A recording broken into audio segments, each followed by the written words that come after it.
அம்பானி நானாகிறேன். இந்த இன்ப மகாராஜ பெற்ற புது ரோஜ எலிசபெத் ராணியின் பேத்தியே.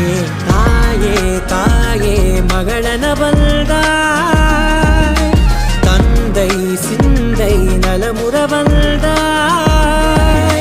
நீயே லோகம் என்று ஆனாய் பெண்ணே, என்னை ஆளும் தெய்வம் நீதான் கண்ணே.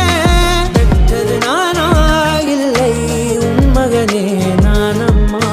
தாயே தாயே மகளன வந்தாய்,